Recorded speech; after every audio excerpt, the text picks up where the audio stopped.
Hi everyone, welcome back to the channel. It's me, Jamral, and if you're new here, I make YouTube videos to store memories and bring value to people like you worldwide. And today is a special video because we have a guest today, Mr. Ramon. Okay, so Mr. Ramon is a co-worker of mine who is also a YouTuber. Would you like to plug your YouTube channel or would you like to keep it a secret?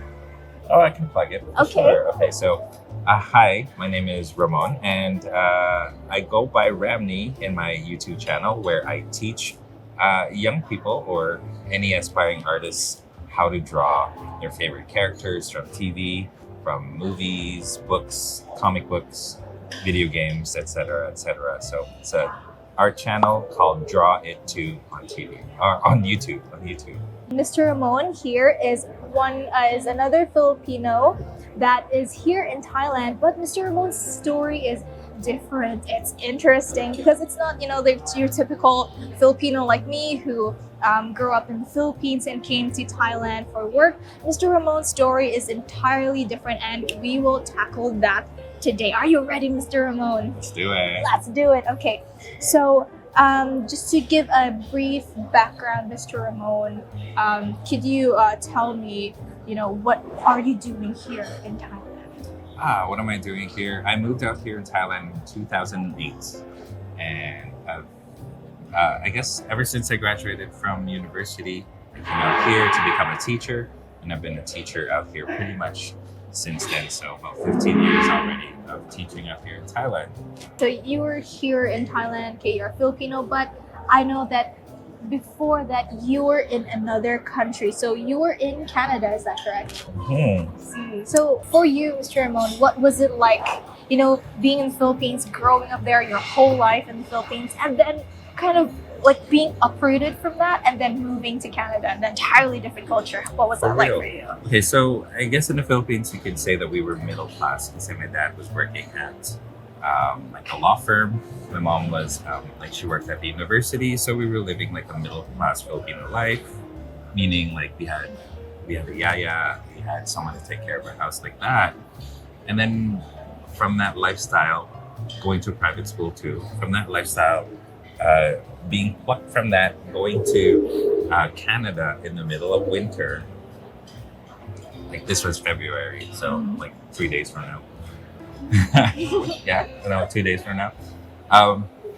And just that was in itself like a huge culture shock of like weather, like the jet lag, the like knowing all of these people all your life, and then all of a sudden you're brought to a new country and you're supposed to know these people that you're with because they're family, but then you've never met them before, so you don't know them. So like I had cousins who already lived in Canada at the time and I had no relationship with them or anything like that. So I was trying to fit in to Canadian culture, trying to fit into my new family in Canada.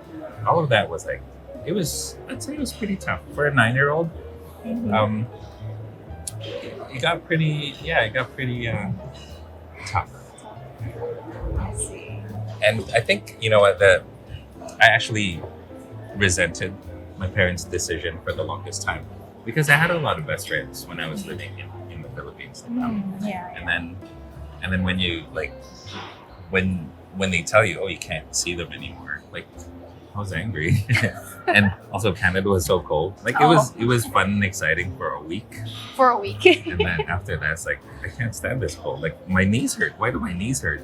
Like that's how cold it was. And yeah, I was like, I have a miserable life now. I'm living in the cold. Like my classmates kind of make fun of my accent. Like I didn't like, and they made fun of my food because I also moved to a part of Winnipeg that didn't have a lot of foreigners, so it's mostly a lot of like Canadians, like white people essentially. So when you said that they made fun of your food, what did they make fun of? Adobo, rice? Can I say bad words in your vlog? Yeah, go ahead. I'll just bleep them out. Pancit. Okay. You brought that for lunch. When you microwave it, it smells. It has a very strong smell. It smells good though. And we had lunch at school because we lived far from from our house. And yeah, like all the white people, they would see that, they're like, oh, what is that? What's that smell? And I tell them it's pancit. And they're like, oh, pancit. You're eating pancit. So the whole time, that was pretty much like the joke that they used to bully me and my brother, was that they said, hey, this guy's eating.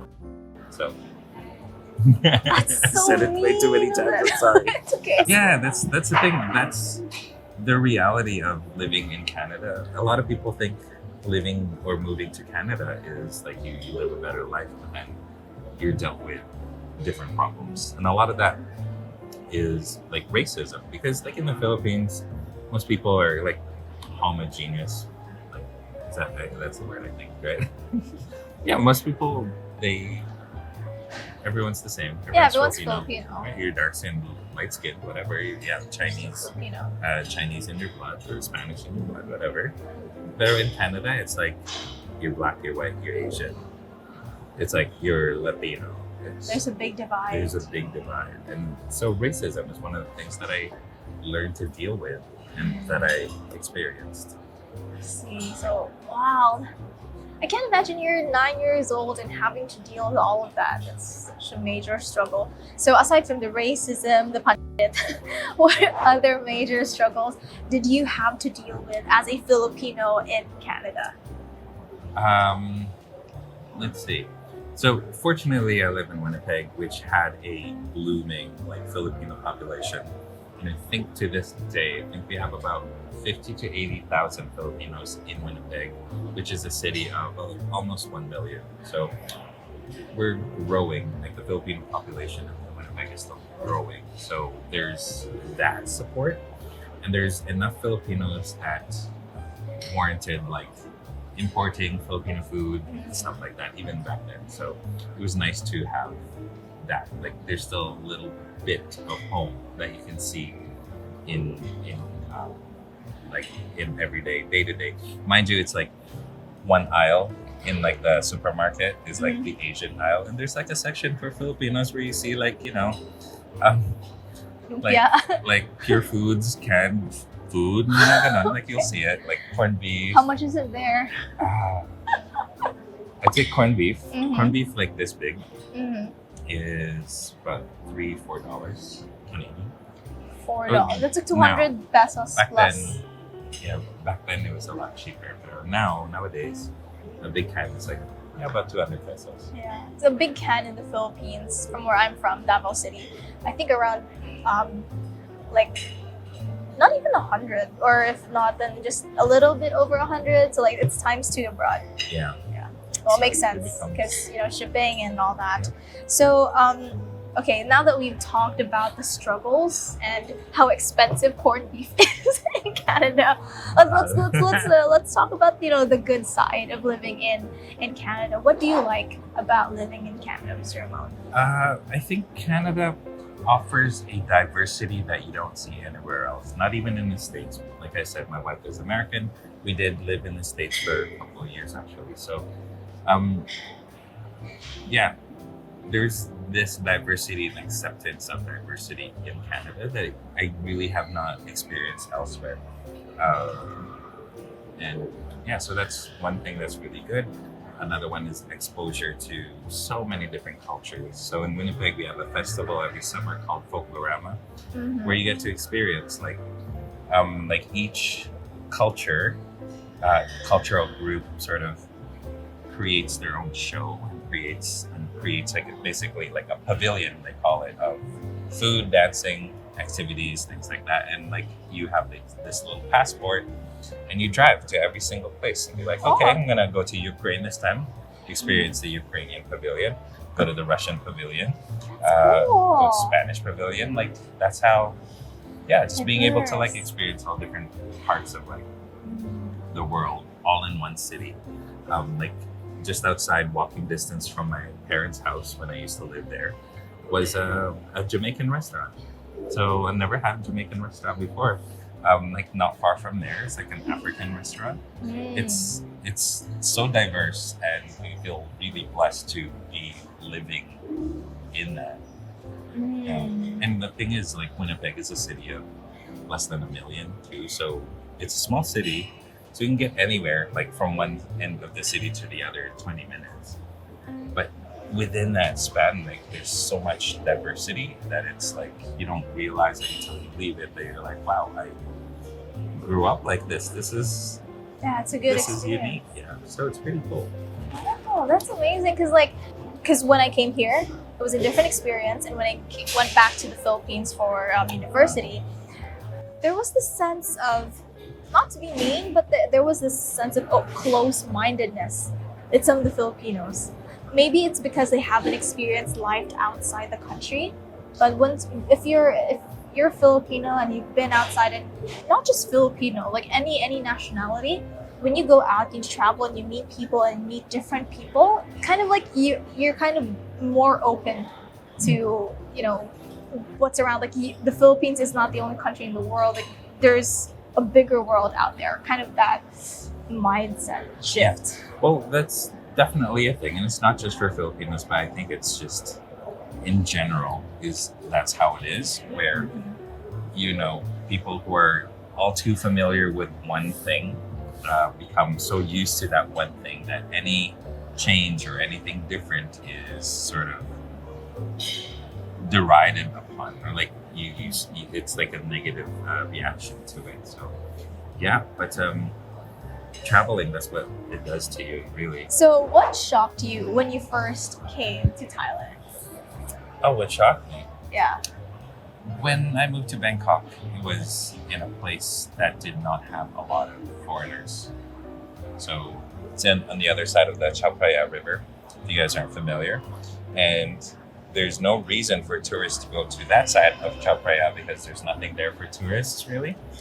And so back in 2008, like when you lived in that side, it's because you worked on that side. Yeah, so there were things that were different. Mainly, the people that I came to Thailand with were some of my university mates, and they were white women mostly. A lot of eyes. Yeah. on So you. actually, the funny thing is, like, they would look at them. There's like 5 or 6 of them, and then there's me, and then they'd look at me, and then With they'd look Playboy. at the white. But they're like, it's true. And they're like, how did that? How did this And then they, of Asian course- guy get 5 white Yeah, so- girls? They don't know that I'm not Thai, so they're like, how did that Thai guy get like What's your 6 secret, bro? white women? It's different because you're in Thailand. If you were in Canada, no one would like bat an eye. Yeah. Oh yeah.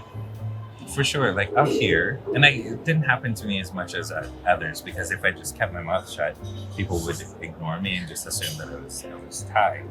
But I see it with everyone. So where we lived, when you're white and you're walking down the street, everyone would be looking at you, especially because you're wearing short shorts because it's hot. They'd be like looking at how bright your legs are. How And- white it is. or like how blonde your hair is. So you're used to seeing this diversity of people, but then you realize that like you go to countries like Thailand, you go to countries like the Philippines, where it's not very often where they come across that level of diversity, like super bright skin and blonde hair and red hair. Yeah, we always Yeah, see so- black hair here and Yeah, black like, I've eyes. seen it with my wife too, like when we were together.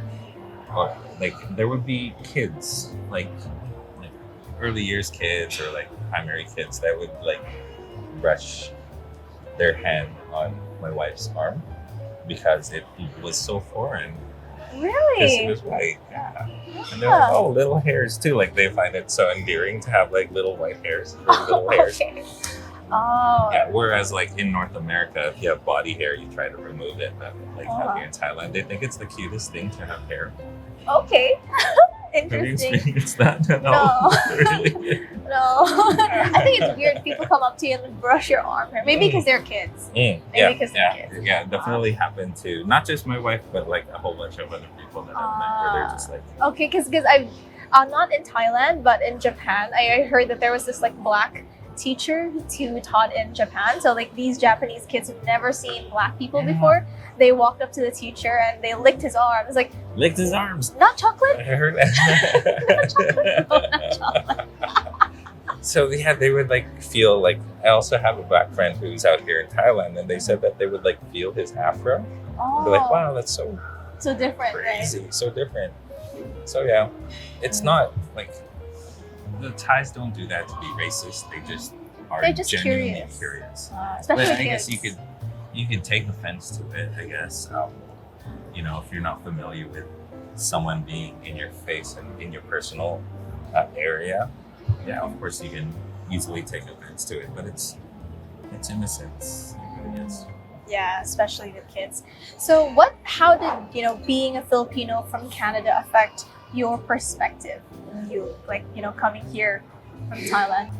The thing is, having a Canadian passport and looking like an Asian person kind of puts me in a different category than white people who, like foreigners who actually look like foreigners. Okay? So like my wife, for example, her passport is American and she's white. That's that. But then you look at me, you assume that I have like an Asian passport, but I don't. And that plays a lot into like a lot of the jobs that I've held, for example. So I'll give you an example. Marketing wise, if you're a school, you want to advertise that you have native English speakers as your teachers, right? But if you look at a picture of me, it's not necessarily evident that I am a native English speaker, even though I am. So, like for example, I worked at one school for 8 years, and never have I ever been in their brochures and their promotional products in any of their like social media or anything like that, because I look Asian. I look Thai. So, whereas I worked there for 8 years, and there's turnover of teachers, and there's one teacher that just got hired. All of a sudden, is like the front page of the calendar, and then you're like, oh, but I showed more loyalty, right? So like you learn to accept stuff like that. As a Filipino, though, when I started working with Filipinos is when I started to realize how strong my passport is, a Canadian passport, and having a Canadian education. Because when you start to compare, for example, there's a massive difference, like when a Filipino is hired to teach and when a North American is hired to teach. There's a massive difference in wage, and a lot of it has to do with your passport. So Filipinos here in general, they don't get paid as much as like North Americans or British people. So because my passport is North American, fortunately, I get clumped into that group. But at the same time, I'm like, I associate myself with the other group, and then I realize like how lucky I am that just because my passport says Canada, that I'm being treated differently than like Filipinos. Yeah, you know what I mean? There's that divide. Huge So divide. in a sense, I don't know, is that racism, bias, racial bias? There's that too. It's definitely racial bias. One of our coworkers, he's from South Africa. He's got white skin. And like we were joking around one time because he says like Thais don't consider South Africans as native English speaking, but he's white. Yeah, it's weird, right? Yeah. But then when they look at me, yeah, I don't look like I'm a native English speaker, but I am. So like he was saying he's got the right skin but the wrong passport. And I've got the wrong skin but the right passport. You know what I You mean? guys gotta swap. Yeah, we gotta swap. And it just shows you like that disparity and how unfair it is. And then there's like really no one to blame. Because like obviously if you want to attract high quality teachers from North America, you have to have competitive salaries that's comparable to North American dollar. Otherwise they're not going to come teach at your school. You have that, but then at the same time in the Philippines, the salaries are not as high as in North America too. So you can make it competitive for Filipinos without increasing it that much. Yeah. Without having that high. But yeah, so it's like part of it is like the system, Yeah, it sucks. and you're just like a little cog in that system. That Yeah, pretty much the reality of being Asian and being white in Southeast Asia. Mhm. There is a big gap, And as much as you think it's unfair, what can you do, right? What can you do? And that's the thing, you just have to learn to be grateful for what you have, because there are other people who do have it worse. Because even if you're like a Filipino teacher, you're still getting a steady salary as opposed to being like an OFW, like Yaya out here in Thailand, you know what I mean? Who do struggle, because I've met some people who come here as domestic workers who like go from job to job because they get abused or they get taken advantage of by their employers. So and even if you wanna like do something about it, you're into making everything right and equal. If you're a foreigner here, you could get deported anytime. So if you don't behave and if you do something wrong, your job is at stake, your visa, your record is at stake. Yep. So if there's something in your passport or in your records that says you did something wrong, Thailand doesn't want you, that could heavily affect your chances of going abroad and traveling to other countries. So it's difficult, and although it's really I'm not very into the inequality. And maybe if I were younger and more naive, I'd be like, oh, we have to fight for it. But now that just living in it, being in the middle of it, you kind of understand the fear of not doing anything wrong, because things can happen to you, right? Yep. It's not your country. Yeah. There's definitely a lot of things that you have to be careful, because you live in a foreign country and you're not a citizen. You're just here with their permission. There's definitely a lot of things you can and cannot do, and some things that you have to be very careful about. Like out here in Thailand, for example, talking about royalty is very sensitive, right? So yes. Can't criticize it because it's their law, majestic laws. So if you're a foreigner too, right, you've got to know the laws. You can't just be like, oh, I didn't know that. I'm like, no, the law is the law, even if you knew it or you did not know it. So there's definitely a lot of risks that you take, like being a foreigner, being a person in being a foreigner in a country. You have to abide by the rules of that country. You need to know what the rules are in that country.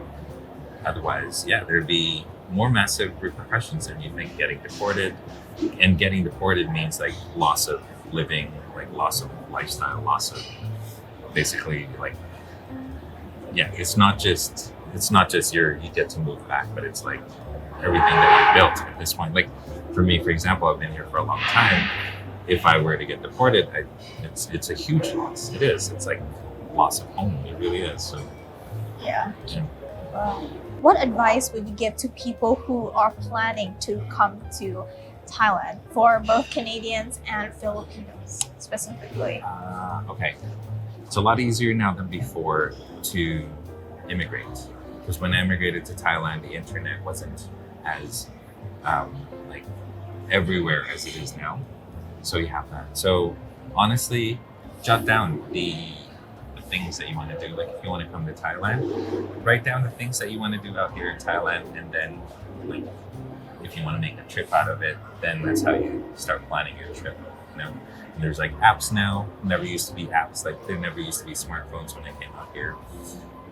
So planning your trip was literally a big piece of map like this that we're looking at. But now everything's on your phone, and just my suggestion is to wherever you go, I think having unlimited Wi-Fi is cheap enough, and I think it's good. It's a worth. It's the convenience is there that I feel it's worth getting it. For me, it's security too. I'm just knowing that if I get lost, my phone is there to back me up. Exactly. I have someone to call if you have that, there's internet. So, okay. Thank you so much, Mr. Ramon. Is there anything else that you'd like to share to our audience, anything you'd like to plug before we end this video? Well, I think Jam is doing a really good service, creating videos like this, educational videos of what it's like to live out here in Thailand. So make sure you subscribe and her channel and all that stuff. Yes, and thank you so much, Mr. Ramon. Thank you for taking the time to be in my channel. My pleasure. So there you go, guys. Thank you, Mr. Ramon. If you guys like drawing art and all that, into comics, Marvel especially, Mr. Ramon's or Mr. Rami's channel is Draw It Too. All right. Thank you guys so much. Please don't forget to like and subscribe for more videos like this. Bye.